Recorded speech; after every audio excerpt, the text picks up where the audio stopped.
16. La propagation du changement de niveau de conscience, ou la pierre dans le lac. Vouloir changer les personnes pour leur bien, quoi de plus estimable a priori. Il semble même que l'expression a priori soit de trop. Est-ce certain? Pour tenter de répondre à cette question, considérons deux éléments à propos. Chaque conscience est unique, affirmation du libre arbitre.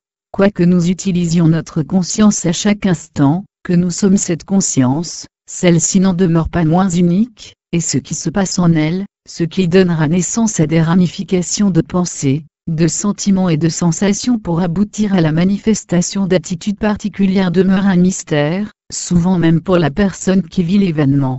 Cette méconnaissance, salutaire par le fait qu'elle préserve l'intimité de chacun, doit nous rappeler constamment qu'il n'est pas possible de prévoir la réaction profonde à des suggestions, notamment lorsqu'elles sont susceptibles de bouleverser le comportement habituel des êtres. Comme l'effet papillon qui nous enseigne qu'une circonstance anodine en début de chaîne peut provoquer un désastre au final, les meilleures intentions du monde à l'égard d'autrui peuvent s'avérer catastrophiques si les recommandations sont, au choix, mal interprétées, stimulent des parties incontrôlées du mental, prématurées.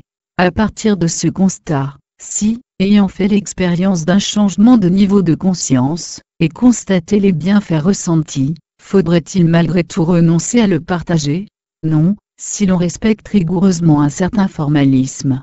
Il serait bien que le partage s'inspire de l'esprit du don, et que ce dernier respecte sa nature, une offrande spontanée sans attente, dépourvue du désir de réciprocité. Mais avant de l'exprimer, il convient d'en percevoir la demande pour ne rien imposer, de ne pas vouloir faire le bonheur des personnes contre leur volonté. Cela repose sur la reconnaissance, et le respect du libre arbitre. Le véritable changement de niveau de conscience ne peut aboutir sans son affirmation. Voyons cela de façon imagée. À l'origine, il y a une impulsion émanant du libre arbitre exprimant le souhait d'un changement de niveau de conscience.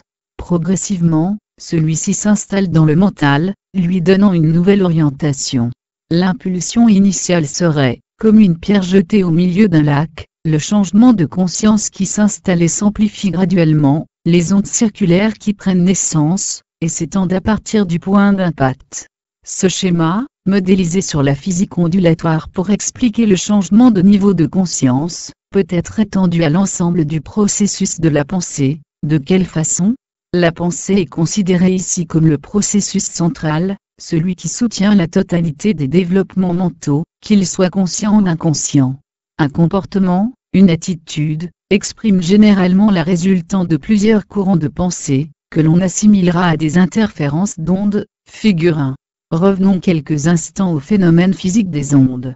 Celles-ci, lorsqu'elles interagissent, peuvent renforcer, réduire ou annuler l'amplitude. Figure 2, des ondes associées. De la même façon, les pensées peuvent se mêler, se fortifier ou se contrarier. Mais contrairement aux lois physiques, le mécanisme à l'origine de ces mouvements reste inconnu. Retenons l'essentiel, ne pas contraindre, même pour initier une tendance comportementale susceptible d'apporter ultérieurement une orientation positive, car l'on ignore si la personne est prête, si son onde de pensée fondamentale pourra accompagner le changement proposé. La conscience individuelle se situe en moyenne à la croisée des chemins entre l'itinéraire personnel et le conformisme social. Pour l'essentiel, cette résultante entre indépendance et servitude se loge dans la conscience émotionnelle, c'est elle qui nourrit et entretient l'onde de pensée dominante du niveau de conscience global de l'humanité actuelle. À la base de cette volonté, un savoir-faire, transformer la soumission en adhésion volontaire. Ce constat incite donc à ne pas lutter ouvertement contre ce climat mental environnant, de ne pas forcer cette fréquence ambiante. Pourquoi? Une telle attitude semble paradoxale. Un dernier détour par la physique, c'est promis. Agir ainsi serait comme vouloir écarter un ressort de sa position d'équilibre, plus on tire dessus, plus on augmente sa force de rappel, et l'on obtient l'effet inverse. Que faire, dans ces conditions? Essayer, au quotidien, d'être simplement une conscience émettrice, dont l'onde fondamentale pourra générer de subtiles vibrations susceptibles d'inviter les personnes à changer par elles-mêmes. Être naturellement, dans cet océan d'agitation, un îlot de tranquillité d'où seules se manifestent les ondes apaisantes de la pierre dans le lac.